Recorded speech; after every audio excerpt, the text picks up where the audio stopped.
Hello, good morning student. कैसे हो आप सब? ठीक है। बैंकिंग वाले लेक्चर्स को टाइमली एक्सेस कर रहे हो ना? ठीक है।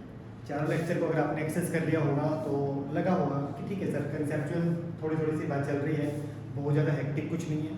ठीक। So now we are going to start our fifth lecture on banking. ठीक है जी। एक बार अभी तक 4 लेक्चर में आपने जो करवाया है, फटाफट से 10 मिनट लगा के मैं आपको रिकॉल करवा देता हूँ।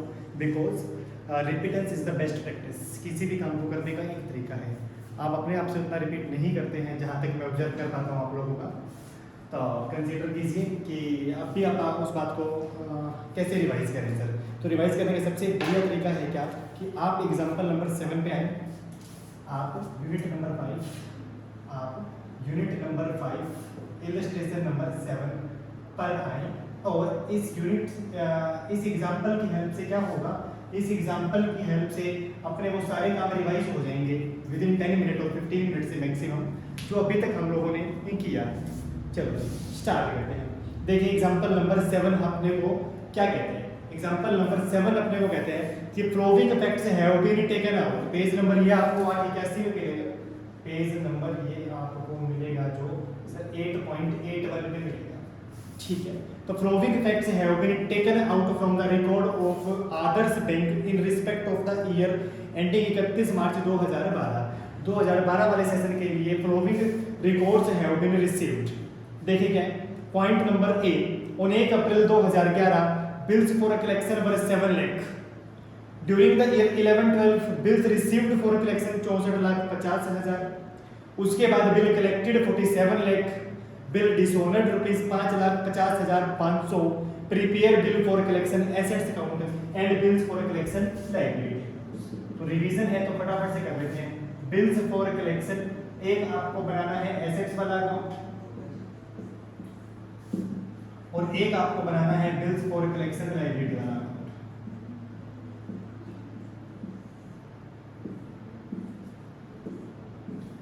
चेक कीजिए बिल्स फॉर कलेक्शन का बिगिनिंग डेट के ऊपर जो बैलेंस था वो क्या था सर। इनिशियल डेट पे जो बैलेंस था वो था 7 लाख। तो हमें पता है सर ये दोनों अकाउंट एक दूसरे की बिल्कुल मिरर इमेज है। टू बैलेंस बीडी, तो यहाँ पर सर लायबिलिटी वाले अकाउंट में क्या आ जाएगा, बाय बैलेंस बीडी आ जाएगा। चेक करें कितना, साइज 7 लाख का। एक बात मेक श्योर कर लेते हैं 7 लाख। तो सर 7 लाख का बैलेंस था बिल्स फॉर कलेक्शन में। सेम बैलेंस हमारी एसेट साइड में आ जाएगा और सेम बैलेंस हमारी लायबिलिटी साइड में आ जाएगा। Second time during the year 11-12 bill received for collection 64,50,000। तो एंट्री क्या होगी, टू बिल्स फॉर कलेक्शन। हमारे लिए एंट्रीज वही होंगी sir, bills for collection. Reason में क्या आ जाएगा, लायबिलिटी, और यहाँ मेरी लायबिलिटी इंक्रीज हो जाएगी। Reason by bills for collection. कौन से वाला अकाउंट्स, एसेट्स वाला। कौन से वाला अकाउंट्स, एसेट्स वाला अकाउंट्स। और ये मेरे पास हो जाएगा कितना, चेक करें अमाउंट गिवन है अपने को 64,50,000। दिस इज कॉल्ड 64,50 और 64,50। ठीक है। उसके बाद bills collected were 47 lakh. What is the meaning of bill collected, किसका मतलब सर बिल हमारे क्या हो गए, ऑनर्ड हो गए। कितने, 47 लाख। जैसे ही हमारे 47 लाख के बिल ऑनर्ड होंगे तो हमें यहाँ पर क्या लिखना है, हमें यहाँ पर लिखना है by bills for collection. Bracket में लिखना पड़ेगा लायबिलिटी और यहाँ पर to bills for collection. Bracket में लिखना पड़ेगा एसेट्स कितना जी, 47 लाख। उसके बाद जो बात है वो क्या है कि बिल डिसऑनर्ड एंड रिटर्न्ड वर 5,50,500। इससे भी बिल सर हमारे ऑनर्ड होने से बिल क्या हो गए थे कम, डिसऑनर्ड होने से भी हमारे बिल क्या हो जाएंगे कम। अगेन यहाँ पर क्या आ जाएगा, by bills for collection. Liability वाला अकाउंट 5,50,500। यहाँ पर भी सेम बात आ जाएगी सर।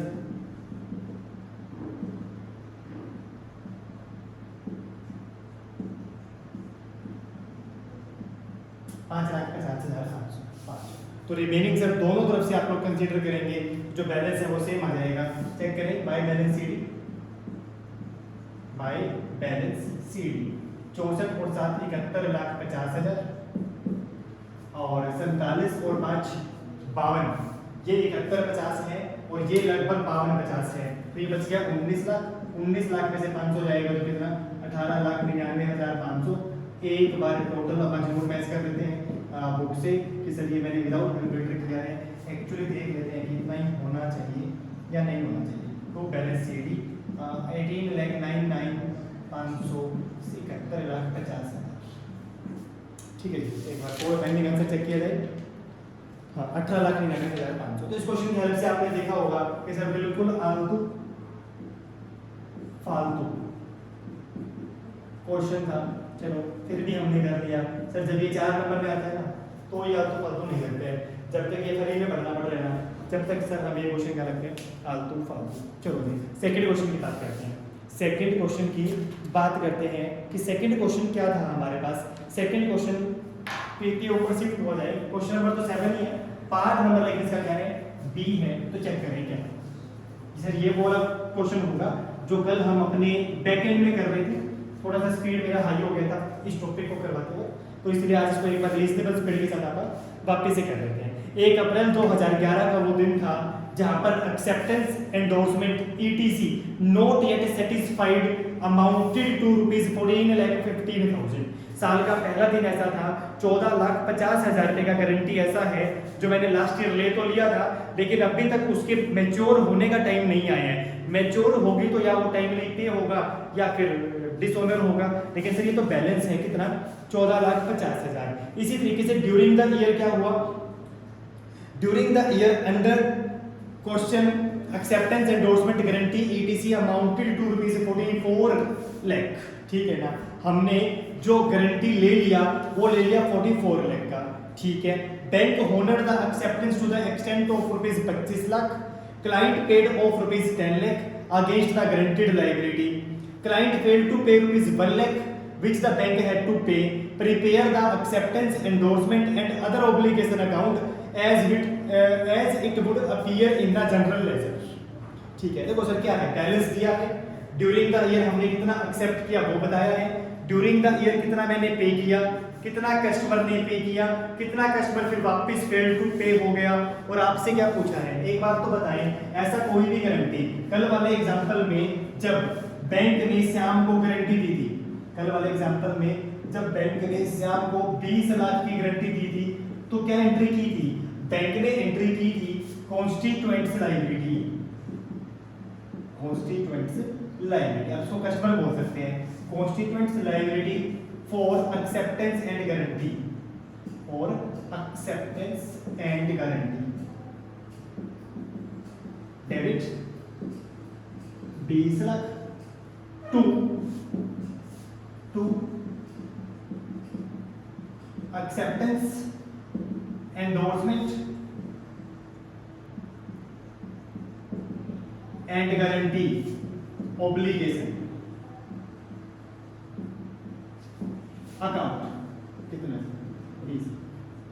इफेक्टिवली कॉन्ट्रा एंट्री जैसी एंट्री है, तो यहां पर देखा जाएगा सर ये जो अकाउंट है कॉन्स्टिट्यूएंट्स लायबिलिटी, ये बेसिकली मेरी एसेट्स की तरफ जा रहे हैं और ये अमाउंट बेसिकली मेरी लायबिलिटी की तरफ जा रहे हैं। जब भी आपसे कल हमने क्वेश्चन किया था या आज हमने जो क्वेश्चन रीड आउट किया है, दोनों क्वेश्चन में हमसे जो पूछा गया है ना वो हमसे लायबिलिटी वाला अकाउंट पूछा गया है कि prepare, you are required to prepare the acceptance endorsement and other obligations as it would appear in the general ledger. ठीक है जी, अभी बना देते हैं not a big deal, not a big deal अभी बना देते हैं कंसीडर कैसे। अभी प्रैक्टिस चल रही है, फटाफट से 5 मिनट का स्पीडली आप इसको करते हैं। Acceptance endorsement and other obligation account.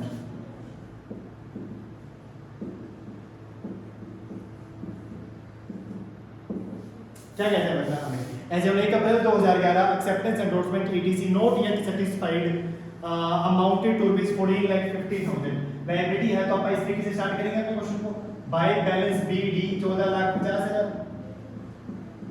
उसके बाद कहते हैं during the year under question acceptance endorsement guarantee ETC कितना हुआ हमारे पास 44 लाख। जनरल एंट्री अपन ने अभी की थी, यहां पर मैं क्या लिखूंगा, by constituents liability for acceptance and guarantee, for acceptance and guarantee. अगर ये अलग अलग पता होता किससे कितनी है, ए से बी से सी से डी से, जैसा कल वाले क्वेश्चन में था तो मैं अलग अलग मेंशन करके देता, लेकिन अगर ऐसा नहीं है तो भाई इकट्ठा ही लिख देंगे कितना 44 लाख, कितना जी 44 लाख। उसके बाद क्या हुआ, उसके बाद बंदा हमें कहता है क्या बैंक होनर। एक बात आएगा, बैंक कब होनर करेगा, बेसिकली जब कस्टमर ने नहीं पे किया होगा तो ही तो बैंक होनर करेगा, अदरवाइज मेरा कोई रोल ही नहीं था। बैंक होनर रुपीज 25 लाख, तो हमने यहाँ पर एंट्री क्या लिखी थी सर, एंट्री तो यही होने वाली है, to constituents liability for acceptance and guarantee ETC account. लिखें कि बैंक हैव टू होनर, या इन शॉर्ट ये क्या हो गया था, डिसऑनर्ड हो गया था कितना 25 लाख। ये 25 लाख रुपए किसने पे किए होंगे, फिर बैंक ने पे किए होंगे। और माइंड वेल बैंक कभी भी अपनी पॉकेट से पे नहीं करता। For that particular task bank have sufficient amount of security received from the customer, ठीक है ना। We are going into the auction, अब वो ऑक्शन में चला जाएगा बड़े आराम से, ठीक है। उसके बाद client paid of rupees 10 lakh, client ने पे कर दिया सर, चाहे क्लाइंट पे करे चाहे बैंक पे करे, एंट्री तो यही होनी है कि constituents liability for acceptance and guarantee etc. ये हुआ है होनर सर, कितना 10 लाख। ये क्या हुआ है, ऑनर हुआ है कितना 10 लाख। उसके बाद बात जो है वो क्या है, again client failed to pay rupees 1 lakh which the bank had to pay. तो ये सर ये काम कितनी बार आएगा, to constituent liability for acceptance and guarantee ETC, again this amount belonging to the dishonour of guarantee, कितना 1 लाख। और रिमेनिंग क्या बच गया होगा सर, रिमेनिंग बच जाएगा बैलेंस, जो कि नेक्स्ट ईयर के लिए क्या बन जाएगा, ओपनिंग बैलेंस। टोटल अगर हम करें तो ये आ गया सर 58,50,000 और 25 और 10 35 और 1 36, जहां तक अपना रफ मैथमेटिक्स है से के अकॉर्डिंग आ गया 22,50,000 और ये आ गया 58,50,000। एक बार आंसर मैच कर दो 22,50,000 और फिर रिप्लाई कर दो कि क्या आपको ये बात समझ आ गई या नहीं आ गई, ठीक है सर। तो ये बेसिकली 2 क्वेश्चंस थे जो अपने कल की क्लास में समझा था, और आज अपने 10 मिनट लगा के इसको क्या किया है सर, आज अपने इसको एक बार रिवाइज कर दिया। अब जब तक तुम मुझसे डाउट्स में ये वाले क्वेश्चंस नहीं पूछोगे, मैं अपने एंड पे आपको ये क्वेश्चन नहीं करवाने वाला हूं। बड़े क्वेश्चंस में इनका कोई रोल नहीं होगा, ठीक है ना, कि जब आप बड़े बड़े क्वेश्चंस करेंगे इस चैप्टर के तो इसका कोई बहुत ज्यादा रोल नहीं होगा। ये तो 4 नंबर का एक छोटा सा टॉपिक था। चलो जी, तो पॉइंट नंबर सी देखिए कि पॉइंट नंबर सी हमें क्या कहते हैं, point number C, it is found from the books that, एक मिनट थोड़ा स्पेस क्लियर करें।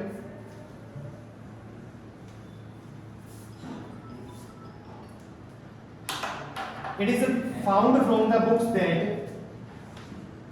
a loan of rupees 60 lakh was advanced on 30/9/2011, 1 अप्रैल 11, 31 मार्च 12 और एक लोन वाज एडवांस्ड ऑन 30/9/2011।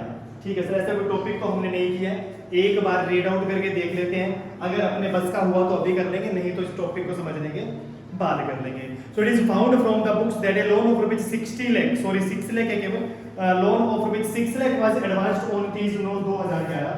10% पे हमने लोन दे दिया किसी को, कितना 6 लाख, ठीक है बात। उसके बाद 10% interest payable half yearly, but the loan was outstanding as on 31 March 2012। 31 March 2012 तक loan is outstanding without any payment recorded in the mean time. यहाँ तक कोई भी पेमेंट नहीं हुआ है सर, यहाँ तक अगर कोई भी पेमेंट नहीं हुआ है तो 6 लाख का 10% दैट इज 60,000 कितने महीने का, 6 महीने का 30,000, यानी सर 31 मार्च 12 आते आते टोटल आउटस्टैंडिंग कस्टमर की तरफ हमारी हो गई थी कितनी, 6,30,000। 6 लाख लोन वाला प्लस 30,000 इंटरेस्ट वाला, प्लस 30,000 वाला जी इंटरेस्ट वाला। तो हमारी जो टोटल आउटस्टैंडिंग है वो एक पर्टिकुलर डेट तक आते आते कितनी हो गई थी, 6,30,000। सर ये हमसे पूछना क्या चाह रहे हैं, थोड़ा सा आगे बढ़ लेते हैं, शायद पता चल जाए, ठीक है। The security for the loan was rupees 10,000 fully paid shares of 100 each. Market value was 98 as per the stock exchange information on 30 सितंबर 2011।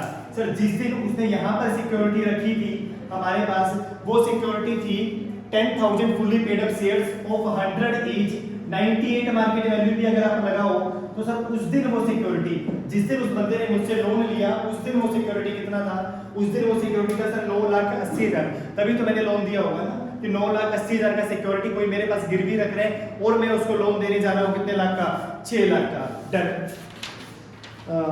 लेकिन but due to the fluctuations the price fell to ₹40 per share in जनवरी 2012।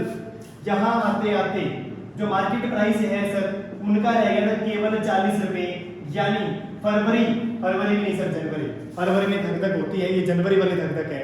जैसे ही जनवरी आई market price 40 चला गया तो धक धक हुआ क्या भाई, ये सिक्योरिटी का जो कीमत है वो तो बड़ा कम हो गया है 4 लाख। उसके बाद देखते हैं उसके बाद क्या हुआ, उसके बाद 29 मार्च 2012 का price as per the stock exchange informations या stock exchange rate was 82 per share. जहां आते आते बात वापस पहुंच गई कहां पर, 82 पे 8,20,000। State how you would classify the loan as secured unsecured in the balance sheet of the company. Sir आप 31 मार्च 2012 की जब बैलेंस शीट बनाएंगे तो लोन को क्या मानेंगे, उस पॉइंट ऑफ टाइम पे लोन को आप सिक्योर्ड मानेंगे कि लोन को आप सिक्योर्ड अनसिक्योर्ड मानेंगे, ये हमारा क्वेश्चन है। ठीक है, अच्छा कंसीडर कीजिए सर क्लासिफिकेशन का झूठ मुझे कब पड़ता है, at the end of the year. अगर मैं at the end of the year देखता हूं तो मुझे किसी से लेने हैं कितना, 6,30,000। उसने मेरे पास सिक्योरिटी गिरवी रखा हुआ है जिसका कीमत कितना है 8,20,000। यानी पॉइंट इज दैट सर बीच में कितना भी फ्लक्चुएशन होता रहे डज नॉट मैटर, लेकिन अगर मैं 31 मार्च 2012 को ये कोई मुझसे पूछे कि आप सेफ साइड पे हो कि आप रिस्की साइड पे हो, तो मुझे लगता है मैं सेफर साइड पे हूँ, मैं सेफ साइड पे हूँ। रीजन लेना है 6,30, सिक्योरिटी कितना है मेरे पास 8,20,000। बाकी जो टॉपिक है ना ये topic belonging to the classification of assets, classification of assets आज का ये अपना टॉपिक है। तो बहुत ज्यादा हमें वरीड होने वाली बात नहीं है। तो हमसे तो ये पूछा गया था कि आप इसको सिक्योर्ड मानेंगे अनसिक्योर्ड मानेंगे। नो डाउट सर हम इसको क्या मानेंगे, सिक्योर्ड मानेंगे, because on the balance sheet date we have sufficient amount of security to cover the principal plus interest outstanding balance. एक बार मेरे साथ आप इसका सॉल्यूशन जरूर रीड करेंगे, शायद सेम ही हो। ठीक है जी, consider point number C, for classifying the loans as fully secured और अदरवाइज। हमें गाइडलाइंस बता रहा है क्या, बैंकिंग गाइडलाइंस। एक्चुअली ठीक है बहुत बार ऐसा होगा चैप्टर में जहाँ पर भी बड़े बड़े एक्ट है ना, वैसे तो टाइम टू टाइम इनका जो गाइडलाइंस है ना वो चेंज होता रहता है, फिर भी एक आधी गाइडलाइंस ऐसी हो सकती है जो हम क्या कर सकते हैं, जो हम देख सकते हैं। ठीक है, तो कंसीडर कर रहे थे हम अपने क्वेश्चन को क्या कि for classifying the loan as fully paid, secured or otherwise, the value of security as on the last date of the year is considered। वाह, चलो जी, थैंक गॉड हमारा बुक के साथ कोई वो नहीं हुआ एक्चुअली, डिफरेंशिएट नहीं हुआ। तो इन्होंने भी यही मैसेज दिया क्या कि सर 31 मार्च 12 की जो डेट है ना वही रेलिवेंट है आपके लिए। वैल्यू ऑफ सिक्योरिटी जो उस पर्टिकुलर डेट पे है 8,20,000 covering the loan plus interest, hence it is to be treated as good and fully secured. आपको बिल्कुल भी डरने की जरूरत नहीं है, आपका जो लोन है वो गुड है और वो फुल्ली सिक्योर्ड है। चलो जी, पॉइंट नंबर डी फटाफट से आए, क्या कहता है पॉइंट नंबर डी।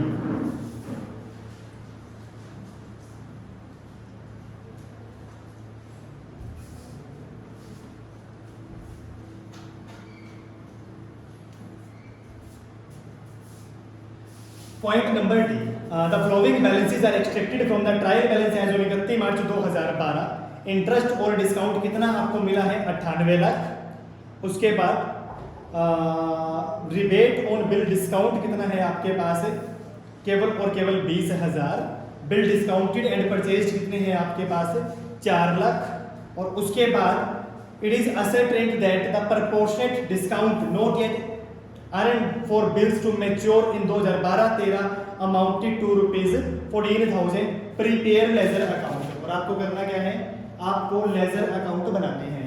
याद करें ये हमारा पहले वाला टॉपिक था, that is called discounting of the bill.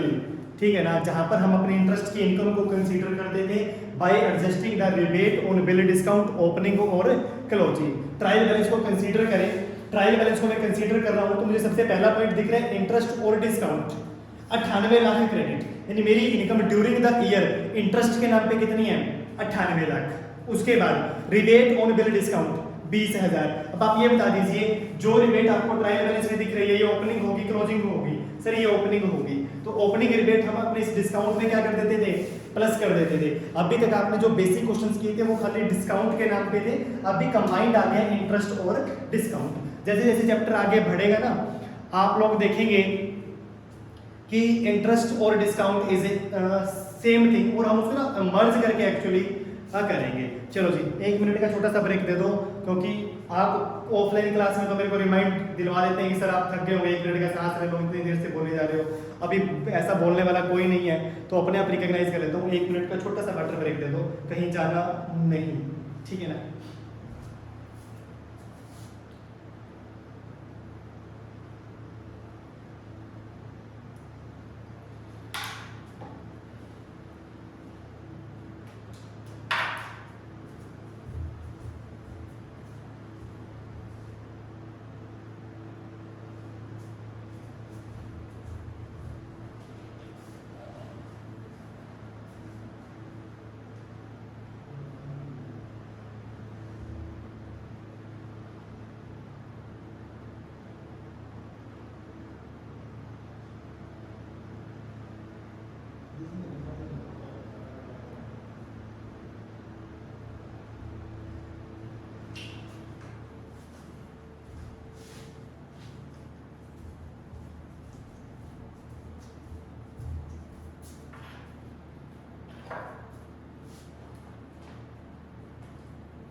चलो जी स्टार्ट करते हैं। तो हम ना पॉइंट नंबर डी को डिस्कस कर रहे थे।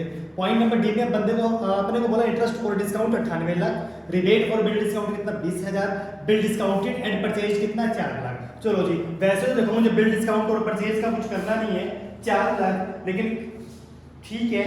तो क्या लगता है आप लोगों को whether it will be practically possible कि बंदे को इंटरेस्ट और डिस्काउंट के नाम पे जो इनकम हो रहा है वो कितना हो रहा है? 98 लाख। इंटरेस्ट और डिस्काउंट के नाम पे जो इनकम हो रहा है वो कितना हो रहा है? 98 लाख। और बिल डिस्काउंट और परचेज कितना है? 4 लाख। चलो जी देखिए ना, आपने जो बिल डिस्काउंट किया वो तो किया कितना? 4 लाख, और उसके ऊपर आपको इंटरेस्ट और डिस्काउंट की इनकम हो गई कितनी? 98 लाख। क्या लगता है छोटा मोटा कोई एरर है कि क्या बात है? चलो जी अब जिसको लगता है सर प्रैक्टिकली नॉट पॉसिबल, ऐसा कैसे हो सकता है, तो वो बात सुने कि ये सर जो इनकम है ना, ये जो इनकम है ये है इंटरेस्ट और डिस्काउंट। अगर ये खाली डिस्काउंट होता, अगर ये खाली डिस्काउंट होता तो मैं कह भी देता क्या कि सर कैसे हो सकता है, लेकिन ये है इंटरेस्ट एंड डिस्काउंट। हो सकता है इंटरेस्ट इसमें से 97,50,000 हो और डिस्काउंट का इनकम केवल और केवल कितना हो? 50,000। तो हमें इसीलिए इतना दिमाग लगाने की जरूरत नहीं है कि ये सर कैसे हो गया होगा, बस हमें वो इन्फॉर्मेशन दे रहा है और हमसे वो क्या पूछ रहे हैं? हमसे वो अकाउंट पूछ रहे हैं, तो हम अकाउंट बना देंगे। अकाउंट बनाने के लिए आप लोग एक बार मेक श्योर कर ले, हमें बेसिकली सर 2 अकाउंट बनाने होते थे, एक रिबेट ऑन बिल डिस्काउंट, एक रिबेट ऑन बिल डिस्काउंट, और second time around interest and discount. वहां पर आपने क्या बनाया था? खाली और खाली इंटरेस्ट। इस बार आप क्या बनाएंगे? Interest and discount. एंट्री चाहूं तो मैं एक बार आपको रिकॉल करवा सकता हूं रिबेट वाली, ठीक है ना। अदरवाइज अपने को पता ही है सर इंटरेस्ट और डिस्काउंट का क्या बनाना है, अपने को अकाउंट बनाना है। और बंदा कहता है क्या, हमारे पास जो बैलेंस है वो कितना है? By balance BD, by balance BD कितना है जी? 98 लाख। और इसी तरीके से रिबेट के 2 बैलेंस है। चलो रिबेट की एंट्री में आपको रिकॉल करवा देता हूं। जो ये ओपनिंग रिबेट है 20,000, जो ये ओपनिंग रिबेट है 20,000 जिसका बैलेंस आपको दिख रही है, रिबेट भी क्रेडिट में दिख रही है ना, मेक श्योर करना। यस सर रिबेट क्रेडिट में दिख रही है, और यहां पर मैंने लिखा कितना दिख रहा है? बाय बैलेंस बीडी, और अमाउंट जहां तक मुझे दिख रहा है वो कितना दिख रहा है?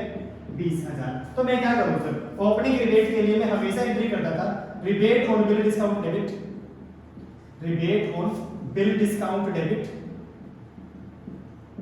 कितना? 20,000 to interest and discount account, to interest and discount account कितना? 20,000। और second time around closing rebate के लिए जो आप एंट्री करते थे वो करते थे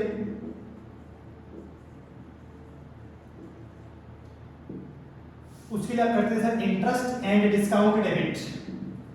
इंटरेस्ट एंड डिस्काउंट डेबिट कितना देखना, बैलेंस 14,000 था sir. It is ascertained that the proportionate discount not yet entered या not yet earned for bill to mature for 12-13 कितना है 14,000। तो ये सर मेरी क्या बन जाएगी, ये बन जाएगी closing rebate, that is rebate on bill discount, that is rebate on bill discount कितना 14,000। सर ये जो एंट्री होती थी मेरी रिबेट की, इन दोनों एंट्री की लेजर पोस्टिंग कर देते हैं। रिबेट वाला अकाउंट जो है, रिबेट वाला अकाउंट जो है वो डेबिट हो रहा है और रीजन क्या है, टू इंटरेस्ट एंड डिस्काउंट कितना 20,000, ठीक है। और उसके बाद चलिए यहाँ पर क्या हो जाएगा, प्लस हो जाएगा by rebate on bill discount, by rebate on bill discount. अब ये टॉपिक हो सकता है आप लोगों को थोड़ा सा मुश्किल लग रहा हो और उसका एकमात्र रीजन यही हो सकता है ना, क्योंकि ये सबसे पहले लेक्चर में हमने किया था, ठीक है। तो ये अमाउंट है सर कितना 20,000। क्लोजिंग रिबेट, क्लोजिंग रिबेट की एंट्री क्या करते हैं, इंटरेस्ट और discount debit, that is to rebate on bill discount, to rebate on bill discount, that is closing 14,000।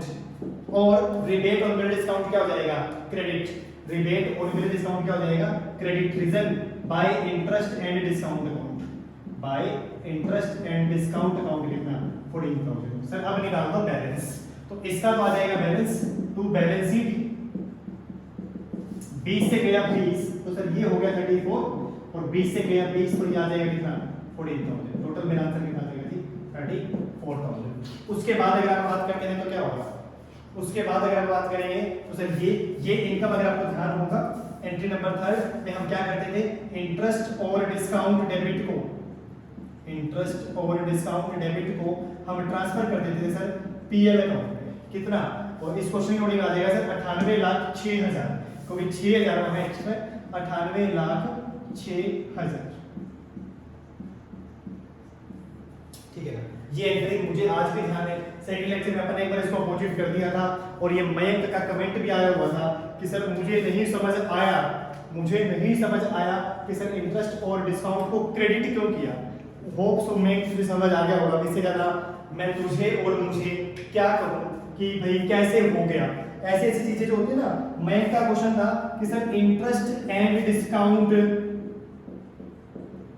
Credit कैसे हुआ, क्रेडिट कैसे हुआ, यही क्वेश्चन था ना। मैं सुन रहे आज वाले लेक्चर को, होप सो मैं तो सुन रहा होगा। तेरा क्वेश्चन ये था कि सर इंटरेस्ट और डिस्काउंट इस एंट्री में क्रेडिट कैसे हुआ, तो भाई उसका सॉल्यूशन बड़ा सिंपल सा था, गलती से। कैसे हुआ, गलती से। चलो ठीक है, तो वो गलती अपने को बार बार नहीं करनी है, एक आधी बार चल जाती है। चलो जी ठीक है, डन। तो ये आ गई 98,06,000 टू प्रॉफिट और लॉस अकाउंट 98,06,000, जिससे ये भी आ गया सर 98,20,000 और ये भी आ गया कितना 98,20,000 और ये बैलेंस मेरा बच गया सर 14,000। एक बार आंसर मैच कर लो, आंसर सेम है कि नहीं है। रिबेट का बैलेंस बचा हुआ है 14,000, ओके है बात। इंटरेस्ट डिस्काउंट में पीएल में डाला बंदे ने कितना 98,06,000। विद दिस क्वेश्चन हमारा जो यूनिट नंबर 5 है, जिसके अंदर 3 कंसेप्ट थे, एक्सेप्टेंस, एंडोर्समेंट और गारंटी वाला पहला कंसेप्ट, रिबेट और बिल डिस्काउंट वाला दूसरा कंसेप्ट और बिल्स फॉर कलेक्शन वाला तीसरा कंसेप्ट। सर ये वाला यूनिट हमारा ओवर हुआ, ठीक है। It's time for the next topic. Next topic sir उस दिन जब हमने चैप्टर स्टार्ट किया था तो बेसिकली 7 से 8 टॉपिक हमने लिखे थे और जैसे ही वो 7 से 8 टॉपिक हमारे कवर हो जाएंगे sir chapter will be concluded with the practice of 1 और 2 मोर लेक्चर्स। चलो जी नेक्स्ट कंसेप्ट की तरफ मूव ऑन करते हैं। What should be next concept, ठीक है जी।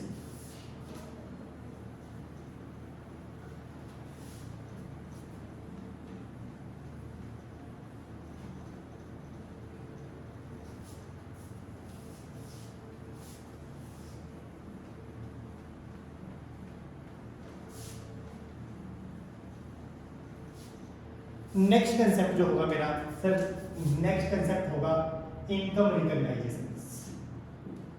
इनकम रिकॉग्नाइजेशन, ठीक है। आज तक सर हमने पढ़ा है कि या तो हम अपने इनकम को रिकॉग्नाइज करते हैं कैश बेसिस के अकॉर्डिंग, या हम अपने इनकम को रिकॉग्नाइज करते हैं एक्रूवल कंसेप्ट के अकॉर्डिंग, ठीक है ना। लेकिन सर ये बैंक है, बैंकिंग के ऊपर सर इनका खुद का एक एक्ट है, बैंकिंग रेगुलेशन एक्ट 1949, वहां से टाइम टू टाइम आरबीआई हो गया, ये गाइडलाइंस और सर्कुलर इशू करता रहता है। तो इनका अपना एक नॉर्म्स है कि इनकम को कैसे रिकॉग्नाइज किया जाए, ठीक है। देखिए बेसिक इनकम जो बैंक की है सर वो कहां से आती है, loans and advance. Major item बोल सकते हो आप, क्या बोल सकते हो आप, मेजर आइटम बोल सकते हो बैंक के लिए। बैंक का बिजनेस बंद हो जाएगा जिस दिन लोन और एडवांस जैसी चीज बंद हो जाएगी, ठीक है ना। और बैंक के पास कोई जादुई पावर नहीं है, ठीक है ना। पहले लेक्चर में मैंने आपको रफली लिखवाने की ट्राई की थी, ज्यादा इंपॉर्टेंट नहीं था इसीलिए लिखवाने की ट्राई की थी। क्यों, अभी तक जो मैंने पहले लेक्चर में किया था ना वो अभी तक यूज नहीं हुआ सर। अब जो रिमेनिंग 6, 7, 8 और 9 लेक्चर अपना होगा ना, वो पहला जो लेक्चर है वो टाइम टू टाइम उसमें आपको रिकॉल करना पड़ेगा। ध्यान मेरे अपने वहां पर लिखा था फंक्शन ऑफ बैंक, पहला सेविंग की फॉर्म में, डिपॉजिट की फॉर्म में लोगों का पैसा एक्सेप्ट करना, accepting deposit, saving, FD, RD, current account, home save saving, ठीक है ना। 5 फॉर्म मैंने बताए थे। उसके बाद फिर आगे था second major function of the bank, granting loans. Granting loan के अंदर बात आई थी लोन और एडवांस, और लोन और advance can be offered to you in the name of term loan, cash credit limit, bank overdraft, discounting the bill, secured loan, unsecured loan, any other kind of loan, ठीक है ना। तो loan और advance जो है ना वो bank के लिए मेजर आइटम है, ठीक है। तो इसके बिना बैंक का काम नहीं चल रहा। चलो जी, अब कंसीडर करें जनरल लाइफ की भी बात सुन लो। हम कितनी बार सुनते हैं कि वो विजय माल्या है बैंक के इतने पैसे लेकर भाग गया, वो नीरव मोदी है वो बैंक के इतने पैसे लेकर भाग गया। चलो जी, ये तो वो लाइमलाइट में आने वाले लोग हैं। अदरवाइज भी बहुत तरीके के डिफॉल्टिंग लोग हैं। जिस कंट्री में हम रह रहे हैं ना, तो ऑब्वियस सी बात है क्या कि ठीक है लोग पैसा खाने में बिलीव करते हैं कि क्या हो गया दे देंगे, नहीं दिए तो क्या हो गया, डिफॉल्टर लिस्ट में नाम आ जाएगा, इससे ज्यादा तो क्या, कोई जान तो लेने से रहा, ठीक है ना। तो ये ऐसी ऐसी बातें हमें प्रमोट करती है क्या कि बैंक से पैसा लिया जाए और बैंक का पैसा वापस ना दिया जाए। चलो जी ठीक है, तो इन्होंने ना अपना एक नॉर्म्स बनाया कि किस तरीके से हम इनकम को रिकॉग्नाइज करें, लोन्स और एडवांस, ठीक है ना। अब कंसीडर कीजिए कि अब जितने भी लोन्स इन्होंने दिए हैं, दीज आर एसेट्स और लायबिलिटी फॉर द बैंक। बताना चाहेंगे आपको कि ये जितने भी लोन्स बैंक ने दिए हुए हैं सर, ये बैंक के लिए क्या है, ये बैंक के लिए किसी भी तरीके से एसेट्स है या लायबिलिटी है। तो जहां तक मैं आप लोगों के आंसर को रिकॉग्नाइज कर पा रहा हूं ना, आप में से ज्यादातर लोग कहना चाह रहे हैं सर ये लोन और एडवांस बैंक के लिए क्या है, एसेट्स। बैंक के लिए एसेट्स है तो इसका जो इंटरेस्ट होगा, इसका जो इंटरेस्ट होगा वो बैंक के लिए क्या होगी, इनकम। अब बात यही है सर, इस इंटरेस्ट को कब इनकम माना जाए, उससे पहले अपने को पढ़ना होगा क्या कि किस तरीके से बैंक इस लोन को क्लासिफाई करता है, क्लासिफिकेशन ऑफ लोन।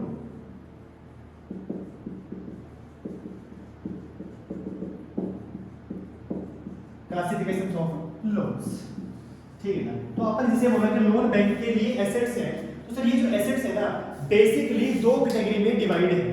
बेसिकली कितनी कैटेगरी में डिवाइड है, ये 2 कैटेगरी में डिवाइड है। वैसे उसकी सब कैटेगरी हो जाए वो तो अलग बात है, सब कैटेगरी कितनी भी हो सकती है, लेकिन मेजर कैटेगरी आर 2।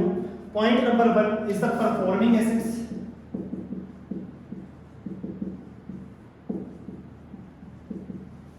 और second time around non performing assets. Performing assets और non performing assets. Loan bank के लिए एसेट्स है। एसेट्स 2 तरीके की होती है, या तो बैंक के लिए परफॉर्म कर रही है, performing assets means the assets which are performing for the bank, which are performing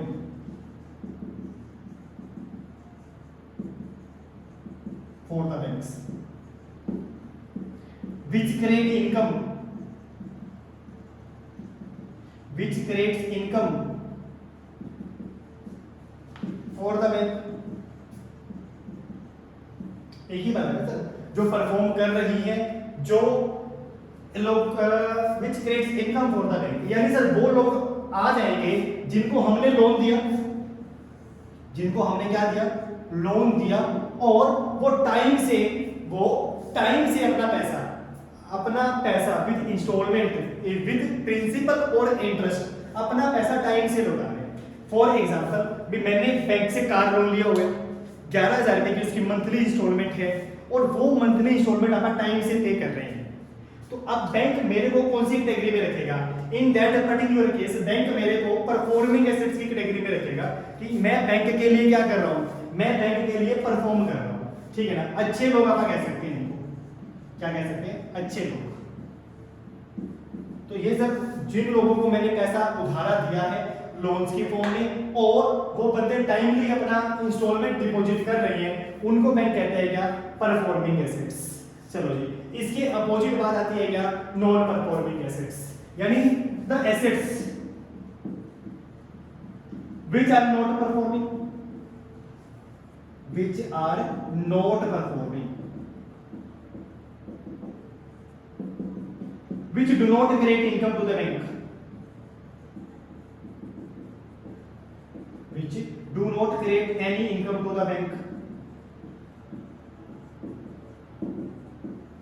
या फिर I can say which ceases to generate income, which ceases to generate income to the bank।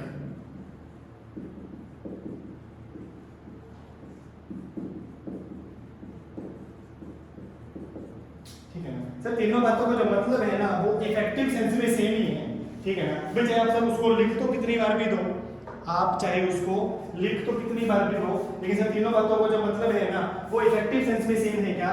कि वो assets जो bank के लिए बिल्कुल भी perform नहीं कर रहे हैं, which do not create any income to the bank, which ceases to generate income to the bank। Sir यहाँ पर क्या है?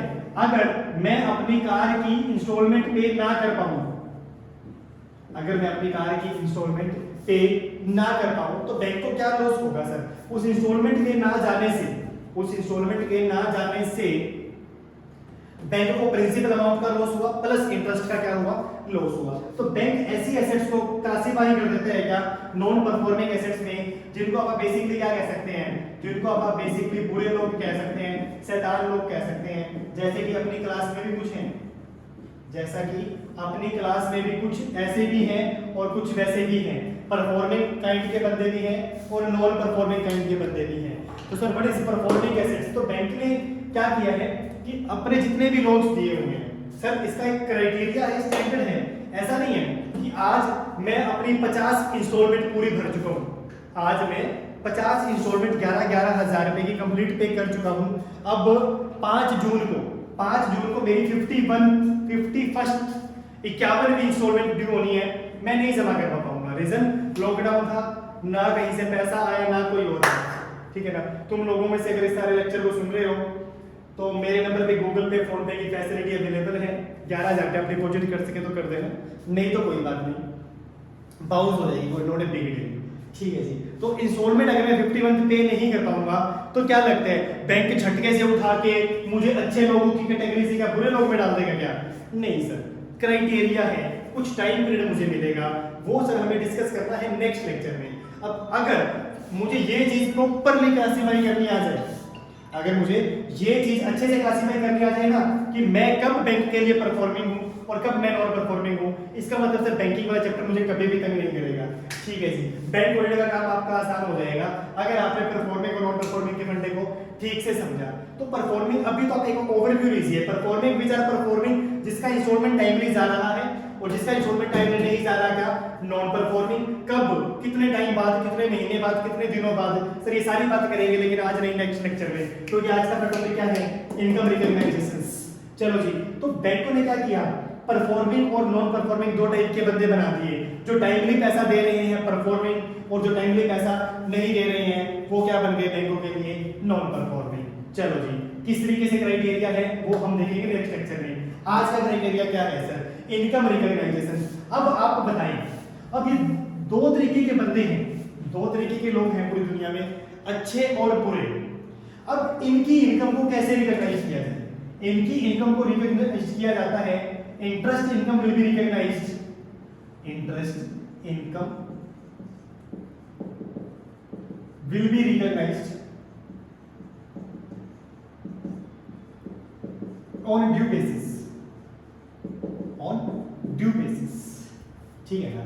फिर आप लोगों से अगर प्रैक्टिकली बिजनेस में डीलिंग अपनी अच्छी है तो आप लोगों को जब उधार में मैंने सामान लिया ना तो भी मैंने उसको सेल्स मान लिया, तो भी मैंने उसको लिमिटेड एक्सटेंट से क्या मान लिया, इनकम। हम अकाउंट्स में से करते भी यही है, ठीक है ना। अगर मैं बैंक के लिए परफॉर्मिंग हूँ तभी मैंने आपको बताने की ट्राई की थी, ऐसा नहीं है कि मैं एक इंस्टॉलमेंट नहीं दूंगा तो मैं नॉन परफॉर्मिंग बन जाऊंगा, ऐसा बिल्कुल भी नहीं है, ठीक है ना।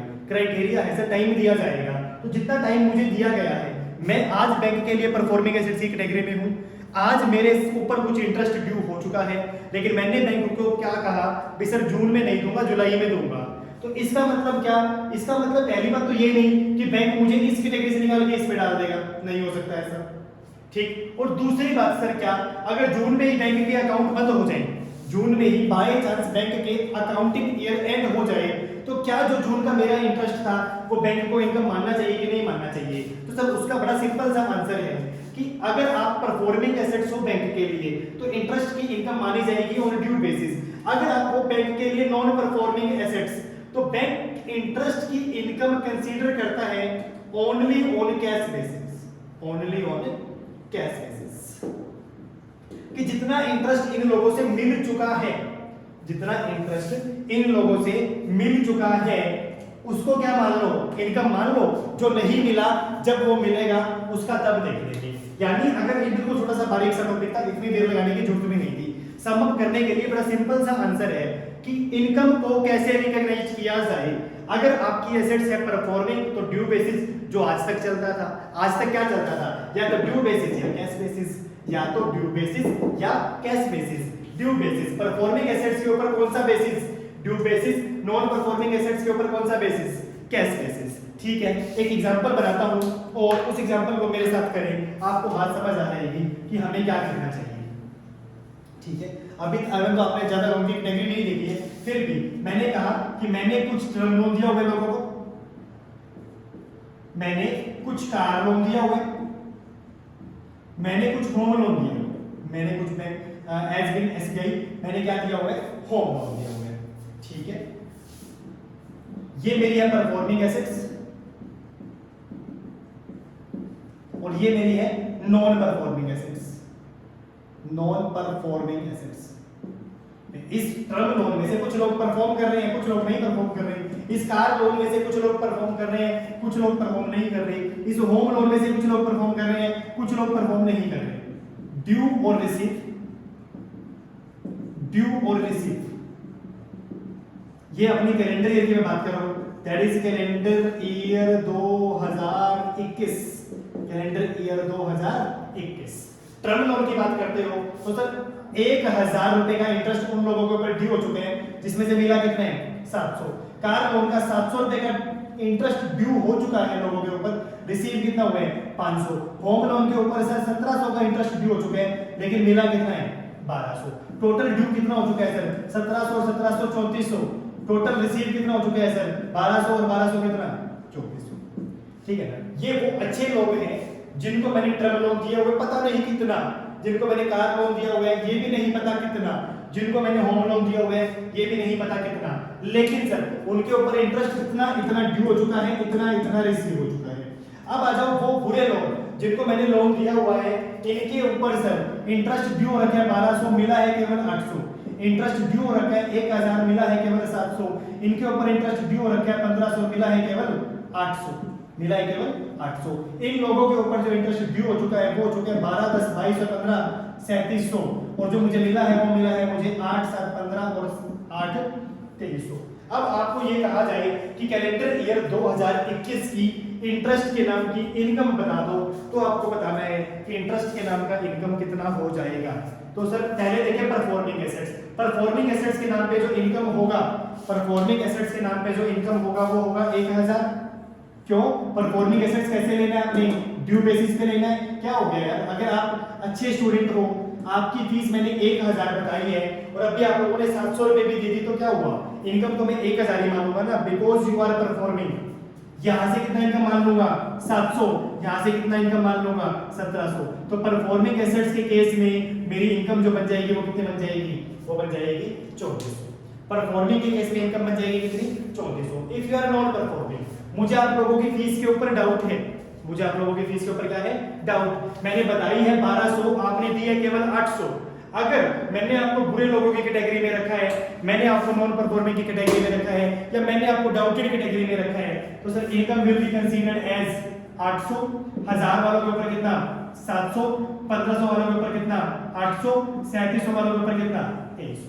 इसका मतलब सर कंफर्म है, अगर इसी क्वेश्चन में मुझे बैंक की इनकम माननी होगी तो परफॉर्मिंग वालों के ऊपर कितना मानोगे 3400, नॉन परफॉर्मिंग वालों के ऊपर कितना मानोगे 2300। Total income which will be credited, total income which will be credited to the profit और लॉस अकाउंट विल बी 5700। तो 5700 का इनकम ऐसा आ जाएगा जो मैं अपने पीएल में क्या कर देता हूं क्रेडिट कर दूंगा। चलो जी, आपको करना क्या है, आपको करना है यूनिट नंबर 4 आप निकालें मेरे साथ। यूनिट नंबर 4, यूनिट नंबर 4 में आप देखिए इनकम रिकॉग्नाइजेशंस, पेज नंबर 841 में मिलेगा आपको, पेज नंबर 841 में मिलेगा इनकम रिकॉग्नाइजेशंस। आपको ये वाला पेज रीड आउट करने की जरूरत नहीं है, ईमानदारी से घर पे रहते हुए ही एग्जांपल नंबर 1 और एग्जांपल नंबर 2 ये आपका होमवर्क है। एग्जांपल नंबर 1 और एग्जांपल नंबर 2 आपका होमवर्क है। इसी बात के साथ आज की क्लास को मैं खत्म कर रहा हूं। अब जो आपकी नेक्स्ट क्लास होगी ना वो इसी टॉपिक के ऊपर होगी हमारी, परफॉर्मिंग और नॉन परफॉर्मिंग और उनके प्रोविजंस। यानी you can say next class will be very very important. तो साइकोलॉजिकल रेडी हो गया ना, और अभी तक जितना करवाया गया है उसको प्रॉपर सेंस में आप क्या करते रहना, रिकॉल करते रहना। होप सो आज आपने जो किया वो फ्रूटफुल हो आपके लिए। आज अपने रिवीजन की पहले 20 मिनट में, फिर अपने एक नया कंसेप्ट पढ़ा जो कि इतना ही आसान है। परफॉर्मिंग है तो ड्यू बेसिस और नॉन परफॉर्मिंग है तो कैश बेसिस। उसके अलावा मुझे यहाँ पर ज्यादा कुछ करने की जरूरत नहीं है। चलो जी, इसी बात के साथ आज की क्लास को ओवर करते हैं। Bye bye for the time.